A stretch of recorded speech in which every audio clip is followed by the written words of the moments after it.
So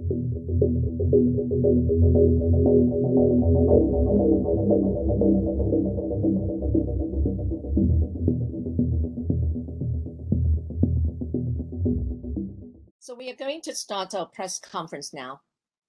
Thank you all for attending our joint press conference today on the Nanos poll results on foreign policy and national security issues, as well as government actions to be taken to respond to Canadians' concern. I'm Gloria Fung. I'm the president of Canada-Hong Kong Link. I will be the moderator of today's press conference. Together with me at this press conference are Henry Chang of Saskatchewan Stands with Hong Kong. We are also very honored to have Charles Burton, a senior fellow of the Macdonald-Laurier Institute, to be our guest speaker today to share with us his insightful comments on the poll results and key issues of Canada-China relations. The national poll is a joint initiative by Canada-Hong Kong Link, Saskatchewan Stands with Hong Kong, Vancouver Society in Support of Democratic Movement, and Vancouver Hong Kong Forum Society.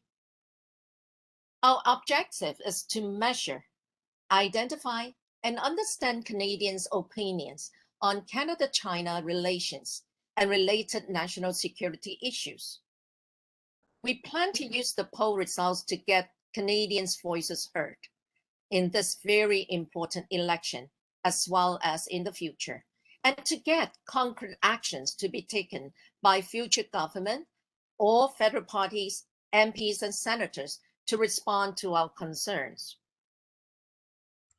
In this national poll, we have commissioned Nanos Research to conduct an RDD dual frame land and cell lines, random hybrid telephone and online survey of 1,029 Canadians between August 28 and 30th this year, with a margin of error of plus and minus 3.1 percentage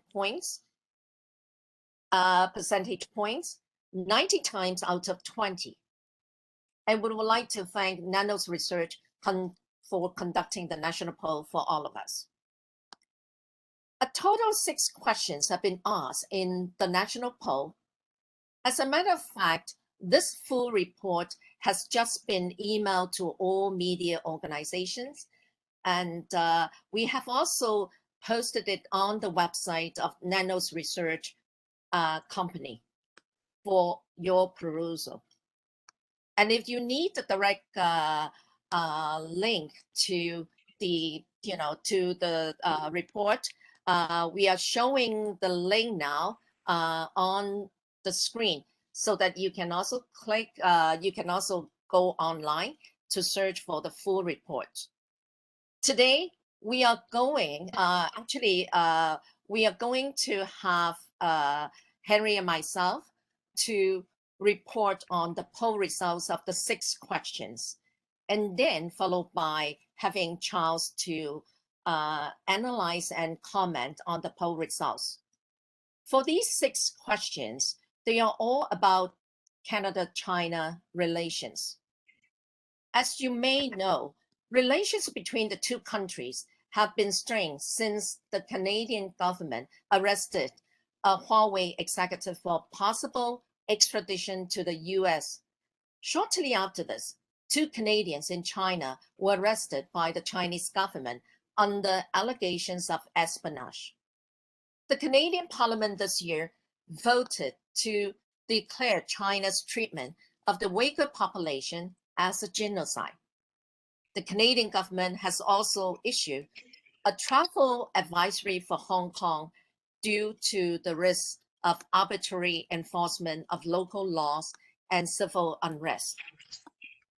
So I'm going to start with the poll results of the first 3 questions and also our analysis.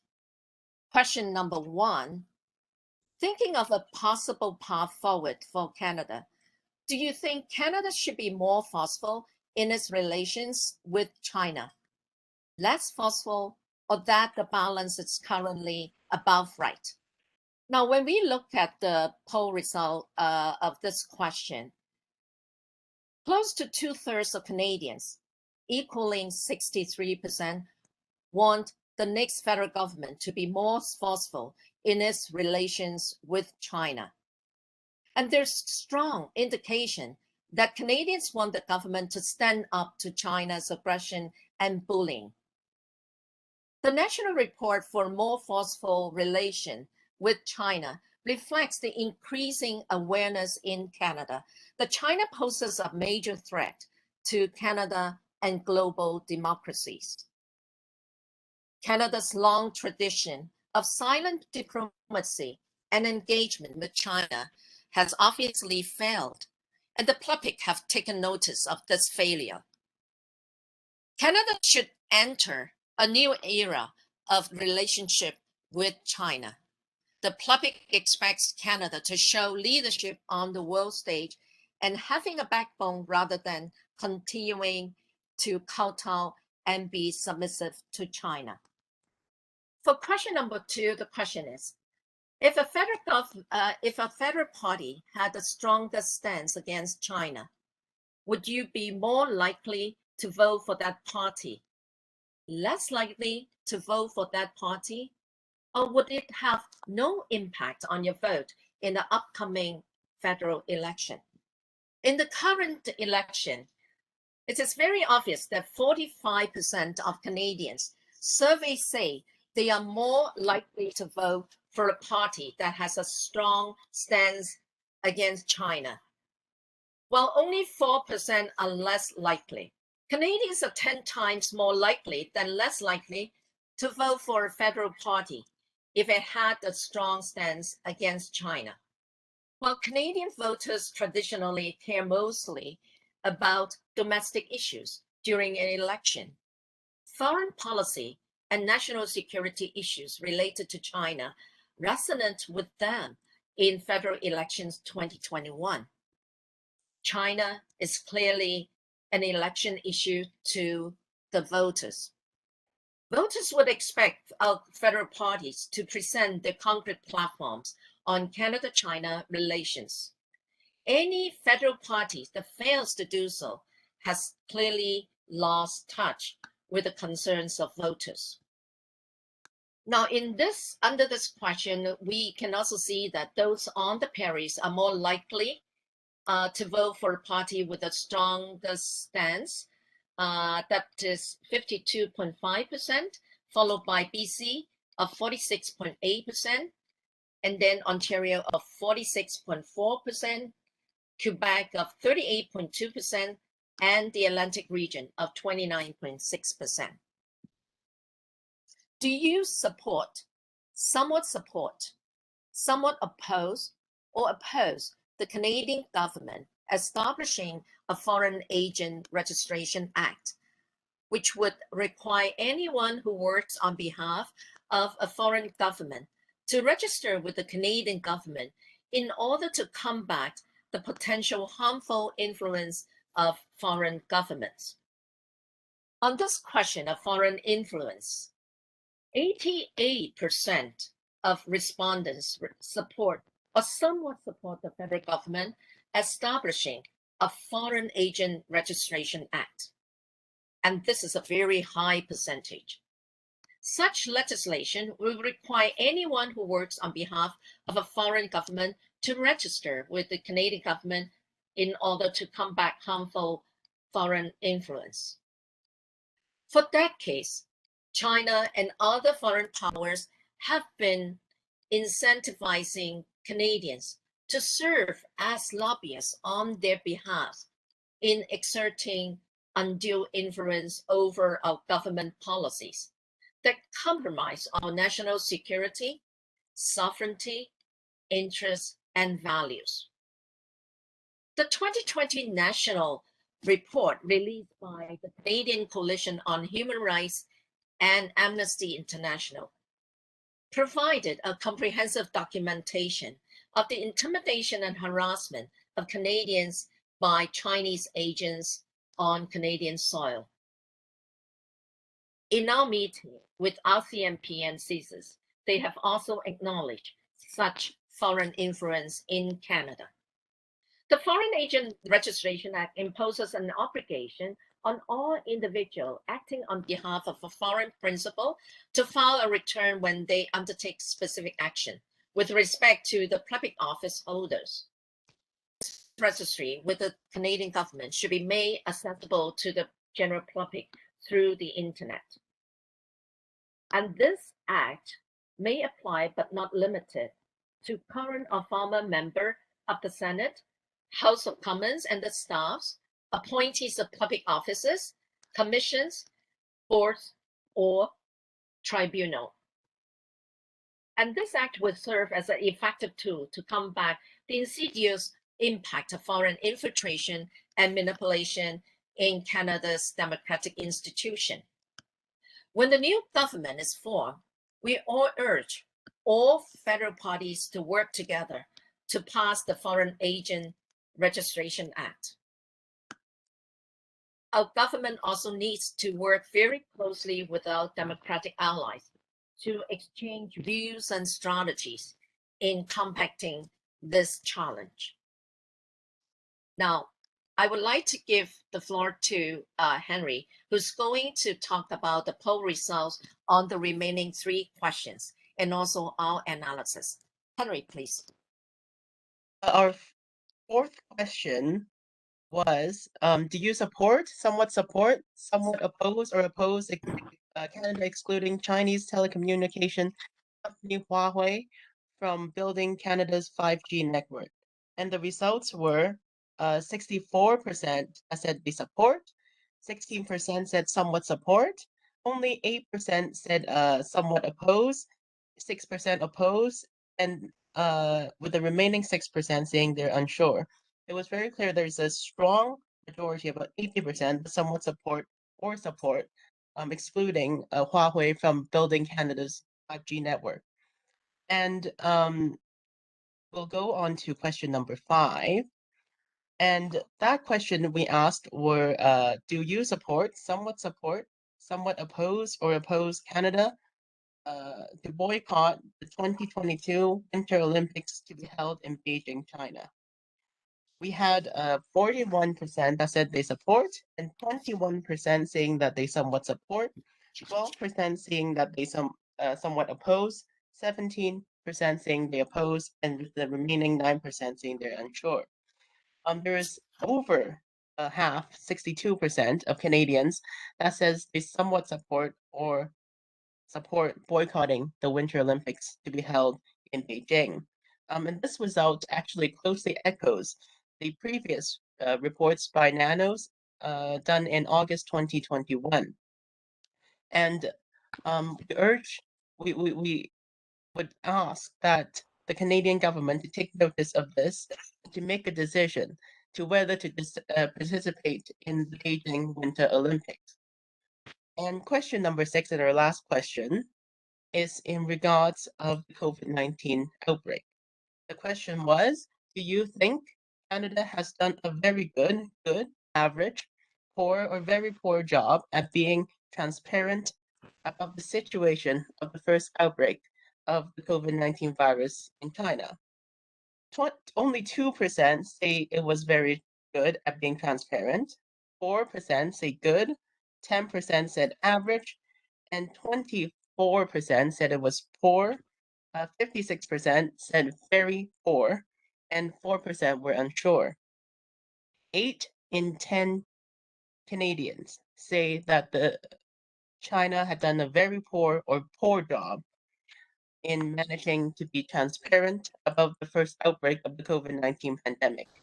And Canada should work with international allies to hold accountable for not being transparent of the initial outbreak of the COVID-19 pandemic, which spread to many other regions of the world. And that I shall conclude and allow Charles to speak for the remaining of the time. Charles? We would like to invite you to comment and analyze the poll results, please. Yes, thank you very much. And, this is an excellent poll, which I think really highlights the concerns of Canadians with regard to the malign activities of China impacting on Canadian security and sovereignty. And of course, it's really regrettable that this upcoming election does not have very much focus on issues of foreign policy. I think that there will be a brief section on foreign policy in the French language debate this evening, but the English language debate sponsored by the CBC tomorrow night doesn't have any time allocated for discussion of foreign policy issues. And this really leads to the question as to why is this the case? Because we can see from this Nanos poll that a very high proportion of Canadians are dissatisfied with the way that our government has been engaging with China. You know, it shows this high percentage that want us to be more forceful. And I think a very significant result of the poll is the very, very high number of respondents who believe that Canada should, in fact, implement a Foreign Agents Registration Act, or, you know, the act in Australia, which has been notably successful, being the Foreign Influence Transparency Scheme Act. And what this kind of legislation is about is ensuring that persons who have influence in a national policy-making process, if they are recipients of monetary or other benefits from a foreign regime, that they must declare this.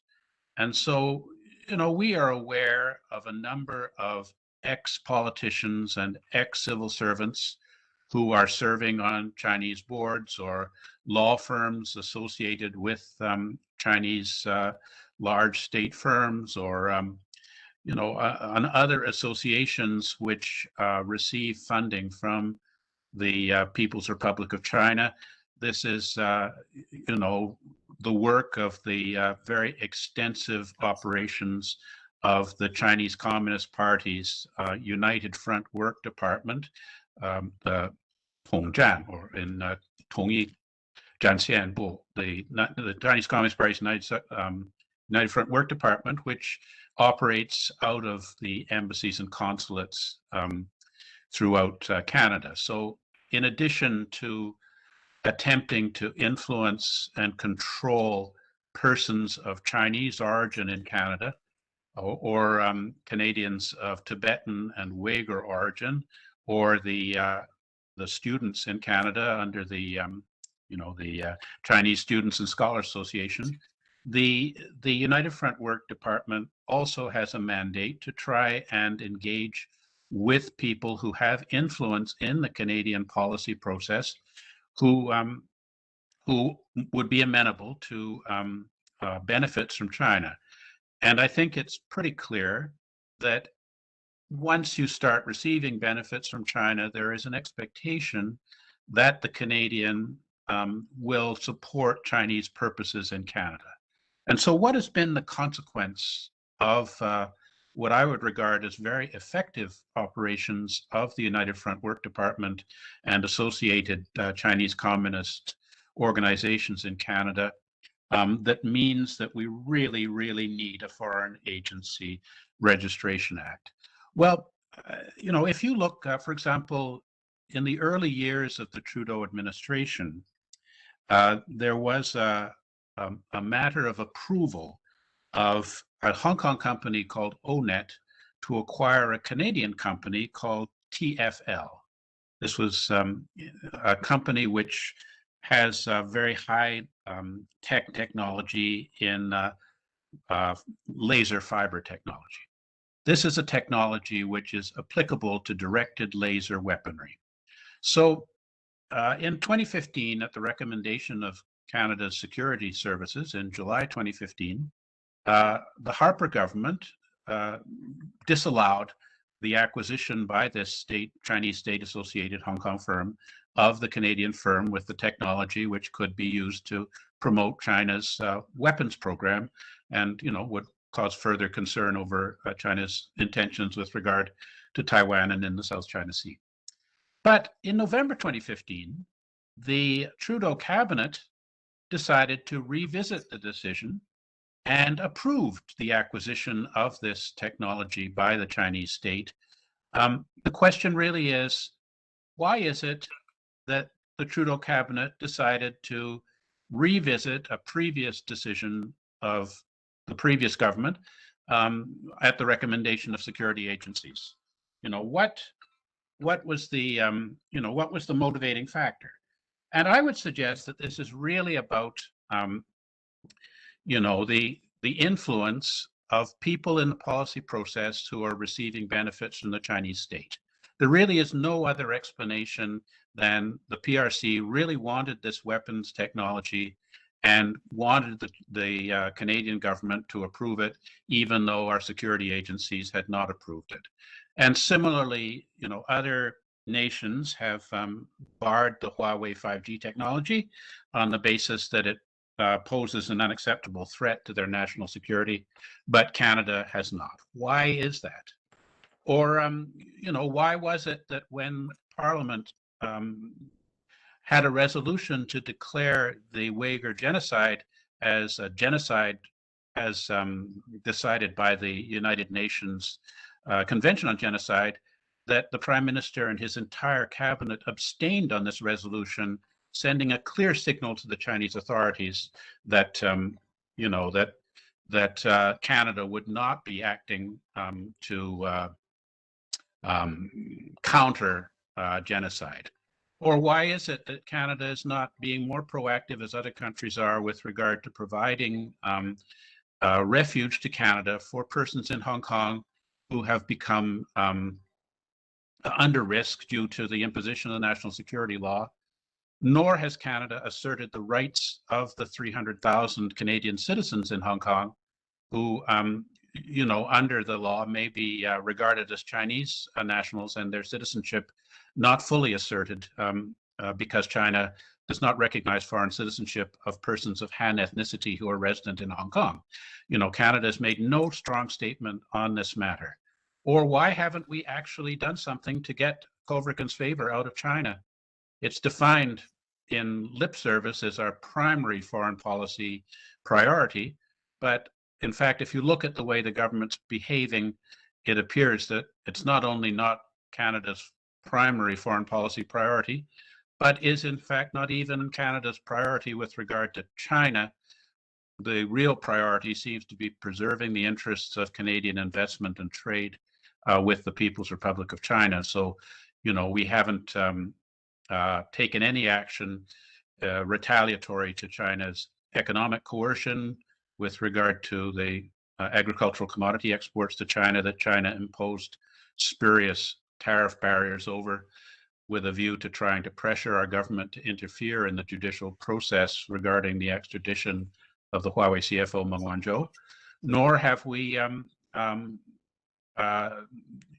taken any meaningful action to incentivize the Chinese government not to continue to hold Kovriken's favor on false charges, such as expelling the Chinese ambassador, who is able to freely move around our country, giving press conferences and webinars, saying things which, are clearly untrue about the Chinese regime and Canada-China relations, whereas our ambassador is unable to get access to really anybody in China.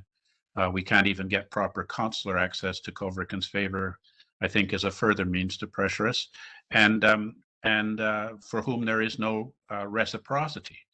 So, there are any number of issues where it appears that the government is not acting respecting the will of Canadian people who want us to show some backbone and stand up to China and to tell China that its behavior in violation of the norms of diplomacy and trade is completely unacceptable to us, and that we cannot continue to deal with that country so long as China is flouting norms of trade, engaging in hostage diplomacy, and using economic coercion to try and further its political ends. Moreover, in addition, we've made no attempt to crack down on Chinese espionage in our country, including obtaining high tech through sending PLA researchers under false pretenses into our country. In other words, there are PLA researchers at universities in Canada working in high-tech areas with Canadian counterparts who have falsified their immigration application by hiding their PLA affiliation. This has been pretty well established. And moreover, we haven't done anything about the enormous problem of harassment by agents of the Chinese state of persons of Hong Kong, Uyghur, Tibetan origin, and Chinese democracy activists in Canada. The Canadian government ignoring 2 reports by Amnesty International on this matter and simply refusing to allocate resources to defend Canadians who are having their Charter of Rights and Freedoms entitlements violated by wanton activities by the Chinese state. And I would say, just finally, with regard to the Foreign Agents Registry Act, you know, China has many more diplomats in Canada than any other country that has diplomatic relations with us, significantly more than the United States. So the question is, what are those diplomats doing? You know, our trade with China only amounts to about 5% of our external trade. Clearly, our relations with the United States are much more significant. And so is it that a high proportion of those diplomats are in fact engaged in espionage or united front work?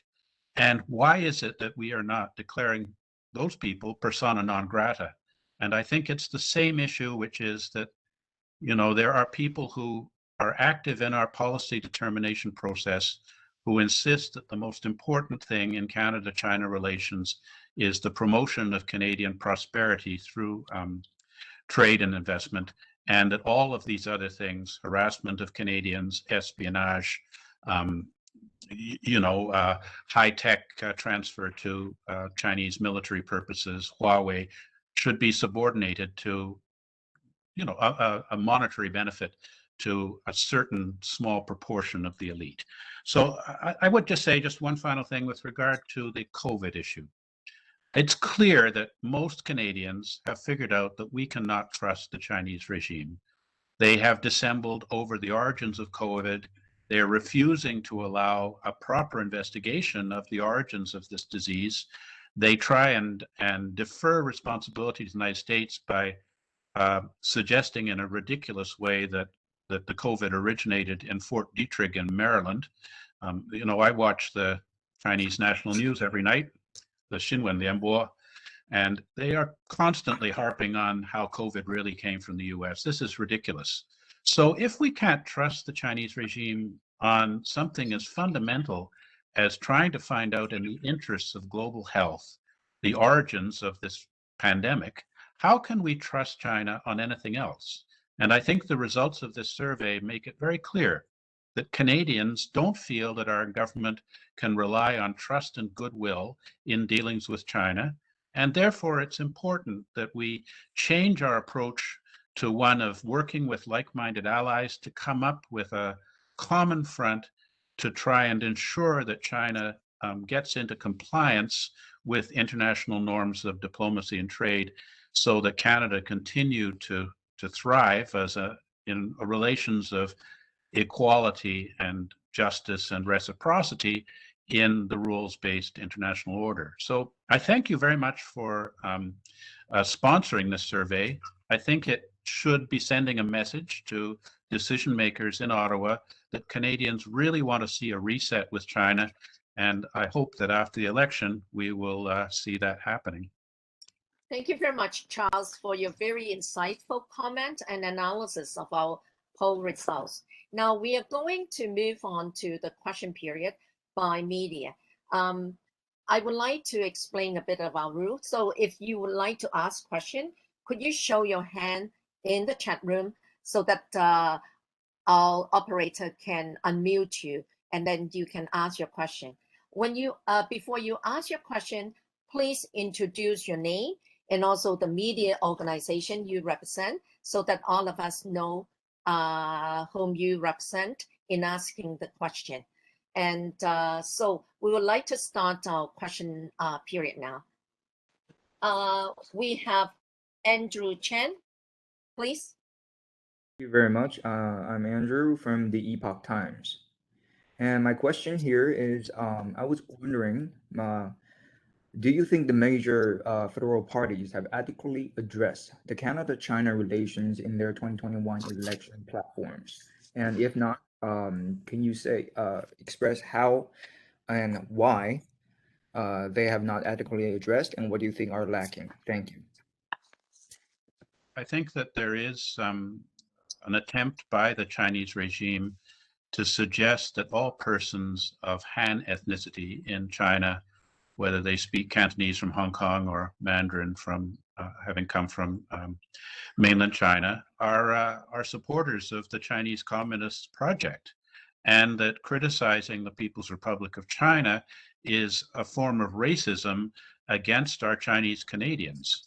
Well, I mean, this is a despicable slander against Chinese Canadians who, come here for freedom and democracy and equality and fairness, who have made such a great contribution to the building of Canada, and people who are proud of their cultural heritage and history, but whose loyalty is to Canada and our flag, and who have no remnant loyalty to the People's Republic of China, which is a regime of the Chinese Communist Party whose values are hostile to the freedoms and liberal values that make Canada such a great country, which has been built by persons of Chinese origin since the very earliest days of our nation, with the railway from east to west that unified the country. So I think this notion that politicians are afraid to say anything about China because they'll be accused of being racist towards people of Chinese origin is one that we really have to speak out against, because Chinese Canadians are Canadians. They are not citizens of the People's Republic of China, and therefore they are loyal to one country, which is our country, Canada. Okay, so let us move on to the next question. Thank you very much for taking my question. I'm Daphne Branham. I'm a columnist at the Vancouver Sun. I'm wondering if you are seeing any influence, any evidence of Chinese interference during the current election, whether it's from the Chinese government, United Front people who are in this country as diplomats or whatever, or whether you see any coming from people who, if we had a Foreign Agents Registry Act, would be required to register under that. And my related question to that is, do you know of any candidates who are being specifically targeted? Well, I would try to answer your question. I think in this current federal election, just like any previous election, we have witnessed some of those candidates that are very close to the Chinese embassy, as well as to the United Front organizations under great influence of the Chinese embassy. They actually, they have got the support from many of the clanship association, either by means of individual donation, or sometimes the United Front organizations would send people to help them with the campaign. And in some riding, this time, because under the pandemic, we don't see so much door-to-door canvassing as in the previous election. But previously, when there is a very frequent, high frequency of door-to-door canvassing, sometimes we also see some what we call the paid volunteers from unknown organizations to help with some of the handpicked preferred candidates. So this is very, very obvious. And then I think with the Foreign Agent Registration Act in place, it would definitely help to get force everybody to have a full disclosure of their connection with foreign government. And this applies to both existing politicians, bureaucrats, as well as appointees of various important commissions, tribunal, etc. And at the same time, it also apply to former politicians and employees, because as Charles has mentioned, and we have also witnessed that ourselves, that many of the MPs or even high ranking bureaucrats, when they leave the government, they immediately become an employee of law firm that serve as lobbyists on behalf of the state corporation, or even some of very state corporations that are directly under the leadership and control of the Chinese Communist Party. And that applies to all parties. It's not only confined to any specific federal parties. So I can say, the so-called undue foreign influence behind the scene is very, very significant. And quite often, because there's no control, there's no obligation or discipline on our decision-making, the elected members and also former elected members, as well as bureaucrats, we have no control how they utilize their knowledge, experience, and data obtained while they are in offices to work in the best interest of a foreign government. So this is how scary it is. And so I think definitely, no matter which party is going to win the election, we are going to use this poll to hold the new government as well as all federal parties accountable for what they promise, and also to get our voices heard, to tell them that this is what we want, this is what you need to do in order to safeguard our Canadian interests, security, sovereignty, and values. Oh, I have also come across some candidate who openly tell all the voters that I've been supported by the Chinese embassy. Some of them don't even hide this kind of support directly from the Chinese embassy. They boast about it, and they also use it as a means to get some of the people, particularly those voters from mainland China, to support them. But do you know of any that are being particularly targeted for not being necessarily supporters of the People's Republic of China? Yes, I can cite a few names as your reference. I think in BC, it's very obvious that Kenny Chiu of the Conservative Party, and also Jenny Kwan of the NDP, as well as Scarlett Genuines in Edmonton, they have all been targeted by the Chinese Communist Party and their United Front organizations. I have seen a lot of slandering going on in the campaign, and I won't be surprised that the Chinese embassy or the Chinese Communist Party has allocated a lot of resources to these riding to make sure that these very outspoken defenders of our Canadian values, sovereignty, security, and interests will be voted down. So I think in this election, as civil society organizations, we will also publicize some of the past track record of the candidates in this election to serve as reference for our voters, so that they can make an informed decision as which one they should support. And this, I cite you an example in the recent rallies that Canada-Hong Kong Link has organized in Toronto.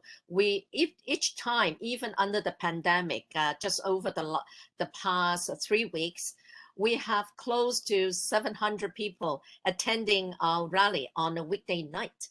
And all of them are very motivated to make sure that, those people who support us will get re-elected. And those people, those candidates who have close connection with the Chinese embassy, and also their support have been proven by their past participation in many of the events organized by the Chinese embassy or United Front organizations, will not get their support in the riding, particularly in the swing ridings. No, I would just say that, if there is evidence of foreign interference in the election, that this should be a matter of serious investigation by Elections Canada. And certainly, a comment by the Chinese ambassador Cong Pei-Wu last month, where he accused certain politicians of putting political interests ahead of the Canada-China relationship, has been interpreted by the Hill Times as suggesting that he opposed the Conservative Party. And of course, the Conservative Party's foreign affairs critic, Michael Chong, has been subject to sanctions by the Chinese state as a result of, I think, his speaking out strongly on behalf of the Chinese activities against the Uyghurs, and specifically the definition of those Chinese government policies as genocide. So, I think that we really have to be much more aware of foreign interference in elections from whatever country it comes from, and we really need to expel any diplomats who are engaged in using foreign resources to try and influence the decisions of Canadians, that Canadian elections should be serving Canadian purposes and not used as a tool to further the foreign policy goals of a foreign state. So, what Gloria has suggested is very serious, and I think it's important that our politicians demand that this kind of thing be fully investigated, and that accountability be made against anybody who is not acting on behalf of Canada in election activities. I would also like to share with all of you that in this national poll, actually there's one additional group that is also helping behind the scene, and they are the Canadian Voice in Hong Kong, which is a group formed in 2019 when the anti-extradition bill campaign started in Hong Kong. And it's a group of Canadians who came together to make sure that their voices, their concern towards the extradition bill will be heard by our federal parties and our government. And but last time in 2019, in the previous election, they joined us in launching petitions and also the 10 primer questions to various federal parties. But this time, many of them don't dare to come forward as a group or even have their own names reviewed, despite their assistance behind the scene. So it really shows the deterioration of freedom and also democracy and also human rights in Hong Kong following the implementation of the national security law. One of them even asked me, Gloria, could you check with the Canadian government? How can they protect us if we exercise our right as a Canadian to cast vote in this election and get our voices heard about the situation, the political persecution we've been subject to under the national security law in Hong Kong? But of course, obviously, our government is not really doing much to safeguard the consular protection right of Canadians in Hong Kong. So I hope with the new consulate general being assigned to Hong Kong, I hope there will be, more positive and proactive measures to be taken in Hong Kong to safeguard the security and also consular protection rights of Canadians working and living there. We have more than 300,000 Canadians living and working in Hong Kong right now. If we count those who have not formally registered as a non-resident, the total number actually accounts to close to 600,000 people. I would like to remind all of you that Nanos has already posted our poll results, the report, and also our media release on the website.